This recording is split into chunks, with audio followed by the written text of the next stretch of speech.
Good morning, কেমন আছো সবাই? আশা করি সবাই অনেক ভালো আছে, আমরাও ভালো আছি। তো আজ হলো বৃহস্পতিবার আর এখন সকাল 7:30টার মতো বাজে। তো এখন থেকে তোমাদেরকে সাথে নিয়ে আমি ব্লগটা শুরু করছি। আশা করছি আজকের ব্লগটা তোমাদের ভালো লাগবে।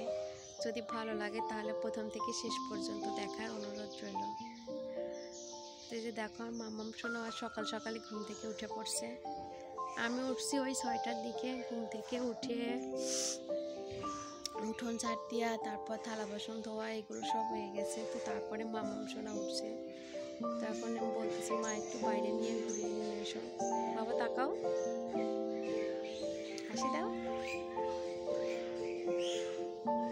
তো আজ একটু সকাল সকালে ঘুম থেকে উঠে পড়ছে।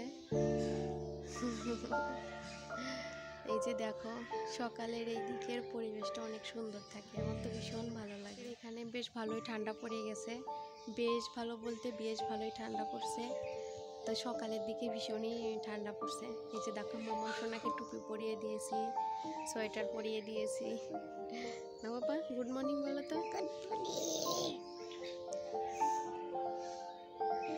তো চলো ব্লগটা তোমরা দেখতে থাকো। তো এরপরে যে দেখো চলে এসেছি জামা কাপড়গুলো ধুয়ে নিয়ে মেলতে। তো এর মাঝখানে দেখলে তো তোমরা যে মাম্মামকে নিয়ে মানে বাইরের দিকে গিয়েছিলাম। তো ওইখানে থেকে এসে মাম্মাম সোনাকে ব্রাশ করিয়ে ফ্রেশ করে দিয়েছি। আর ফ্রেশ করে দিয়ে তারপরে এই জামা কাপড়গুলো ধুয়ে নিলাম। তো মাম্মাম সোনা যেহেতু আগে আগেই ঘুম থেকে উঠে পড়ছে, তো এই জন্য আর জামা কাপড়গুলো ধুয়ে ধুতে পারিনি মাম্মাম সোনা ওঠার আগে। তো এই জন্য মাম্মাম সোনা ওঠার পরে তারপর মাম্মামকে ফ্রেশ করিয়ে তারপরে এগুলো ধুয়ে দিলাম। আর আমার জানো তো প্রচণ্ড পরিমাণে ঠান্ডা লেগেছে, তোমাদের এর আগেও বলেছিলাম যে ঠান্ডা লেগেছে, কিন্তু কমে গিয়েছিল অনেকটাই। তো কাল থেকে আবার বেশ ভালোই ঠান্ডা লেগেছে। তো এখন পর্যন্ত ওষুধ খাওয়া হয়নি। তো আজ ওষুধ আনতে বলেছি বাবাকে, তো আজ ওষুধ না খেলে আর হবেই না, মানে অনেকটাই ঠান্ডা লেগেছে। তোমরা দেখতেই পাচ্ছ কীভাবে নাকে নাকে কথা বলছি। তো ওষুধ না খেলে আর হবে না, কমছে না আর। তো এই জন্য বাবাকে আজ আনতে বলেছি। আর এই যে দেখো, এখানে মা রান্না বান্না করছে, ডাল রান্না করবে পেঁপে লাউ দিয়ে, মানে ডালে দিয়ে লাউ দিয়ে ডাল রান্না করবে, তারপরে থোড় ভাজি করবে। আর এই যে পুঁই শাকের চচ্চড়ি। তো এর আগের দিন পুঁই শাকের চচ্চড়িটা বেশ ভালো লেগেছিলো, তো এই জন্য আবার ওইভাবেই কেটে দিলাম, ওইভাবেই রান্না করবে। তো তোমাদেরকে এর আগে বললাম যে মাম্মামকে ফ্রেশ করে দিয়েছি, তো আমি তো ভুলেই গিয়েছিলাম। তো মাম্মামকে ফ্রেশ করানো হয়নি। এই যে দেখো, এখনই মাম্মামকে নিয়ে ব্রাশ করাতে এসেছি। মাম্মাম সোনা খেলা করছিল দিদির সাথে, মানে কি বলো তো, এই যে আগের দিনের ভিডিও তো আমার মনেই ছিল না, তো সরি। তো এই যে দেখো, রান্না বান্নাও কমপ্লিট। এই যে এখানে পুঁই শাকের চচ্চড়ি, তারপরে থোড় ভাজি, তারপরে এই যে দেখো ডাল। তো আজ যেহেতু বৃহস্পতিবার জন্য মা লক্ষ্মীর পূজা, তো মা এখানে ফুল তুলে নিয়েছে। তো সমস্ত কাজগুলো এই জন্য তাড়াতাড়িও করছি। তো অনেক কিছুই তোমাদের সাথে শেয়ার করিনি।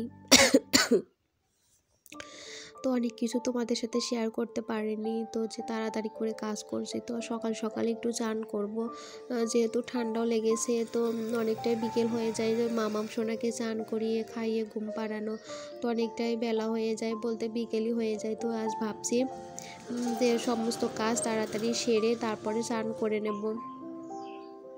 তো এই জন্য আর ঘর গোছানো, ঘর ঝাড়তে এগুলো আর তোমাদের সাথে শেয়ার করিনি। তো ওইগুলো তাড়াহুড়ো করেই করে নিয়েছি সকালই, যেহেতু সকালে ঘুম থেকে উঠছে ওই 6টার দিকে। তো ঘুম থেকে উঠে তাড়াহুড়ো করে সমস্ত কাজ সারছি। তো সকালে রান্নাটা তো আমাকে করতে হয় না, ওটা মাই রান্না করে। সকালের রান্নাটা যেহেতু বাবা কাজে যায়, মানে 8টা সাড়ে 8টার মধ্যে রান্না বান্না কমপ্লিট করতে হয়। তো এই জন্য মানে আমার একটু দেরি হয়ে যায়, তাড়াহুড়ো, আর আমি অতটা তাড়াহুড়ো করেও করতে পারি না। তো এই জন্য আমি সমস্ত কাজ সারি, মানে বাইরের কাজ, সমস্ত কাজ, এই যে বড় ঘর, তারপরে কাপড় চোপড় ধোয়া, থালা বাসন ধোয়া, সমস্ত কাজই করি। মা সকালে শুধু রান্নাটা করে, আর এদিকে মামামকেও খাওয়ানো আছে, তো এইগুলো করি। আর তরকারিটাও কেটে দিই, যেই দিন মা মানে তাড়াহুড়ো করে করতে পারে না সেই দিন তরকারিটাও কেটে দিই। আর যেদিন মানে টুকটাক কাটাকাটি থাকে তো সেদিন মাই করে নেয়। তো এই যে দেখো এখন এই যে সকালে একবার উঠোনটা ঝাড় দেওয়া হয়েছে, আবার আমি যে স্নানের আগে উঠোনটা ঝাড় দিয়ে দিচ্ছি। তো উঠোনে ময়লা হয়েছে মানে নোংরা পড়ছে, তো এই জন্য আর কি ভাবলাম যে ঝাড় দিয়ে তারপর স্নান করি। তো ওইদিকে ঘরটাও মানে মোছা কমপ্লিট, তো সিঁড়িটা মুছে নিলাম, এরপরে যে উঠোনটা ঝাড় দিয়ে দিচ্ছি। আর এই যে দেখো আর মামাম সোনা কী করলো, বালতিতে জল ছিল সেটা দেখো কীভাবে পুকুরে ঢেলে দিয়ে চলে গেল। তো আমার মাম্মাম সোনা এমনটাই করে, খুবই দুষ্টু, সব কিছু এভাবে ফেলে দেয়। তো কি আর করার, ছোট বাচ্চা একটু তো দুষ্টুমি করবেই, বড় হলে ঠিক হয়ে যাবে। তো এই যে দেখো উঠোনটা আমার ঝাড় দেওয়া কমপ্লিট, তো এখন স্নান করব। তো এই যে দেখো স্নানও কমপ্লিট, স্নান করে ঘরে চলে আসছি। তো আমার স্নান হয়ে গেছে, মামা সোনাকেও স্নান করে দিয়েছি। আমার স্নানের আগে মামা সোনাকে স্নান করিয়েছি। উঠে পড়ছো, ভালো হয়েছে তাই? হাই করো তো, ওলে বাবালে, ঠিক আছে। এই দেখো দুপুরের খাওয়া দাওয়া করছি এখন আর দুপুর নেই, দুপুর অনেকটাই বিকেল হয়ে গেছে। তো স্নান করছি, তো সেই কোন 12টার দিকে স্নান করছি। তো দুপুরে খাওয়া দাওয়া এখন করছি, কারণ ভিডিও এডিট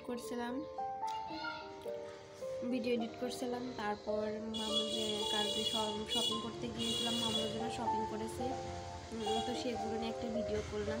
তো আজকের ভিডিওতে ভেবেছিলাম যে আজকের ভিডিওটাই দেবো, তো দেখলাম অনেকটাই বড় হয়ে গেছে, তো ভাবলাম যে আলাদা একটা ব্লগই হবে ওইটা, শপিং ব্লগ।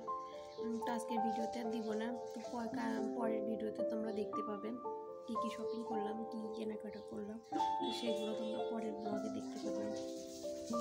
এখন দুপুরে খাওয়া দাওয়া করছি, খাওয়া দাওয়া করি তারপর দেখাচ্ছি। তো তোমরা তো দেখলে মামা সোনা ঘুম থেকে উঠে পড়ছে। তো তারপর খাওয়া দাওয়া করে মামা সোনার জন্য দুধটাও জাল দিয়ে নিলাম। তো তারপর রাতে রান্না বান্নাও কমপ্লিট করে নিয়েছি। এই যে দেখো মাছের ঝোল রান্না করেছি, আর এখানে সকালের কিছু তরকারি বেঁচে গেছে। তো আজকের ভিডিওটা এখানেই শেষ করলাম, দেখা হবে নতুন একটা ভিডিওর সাথে।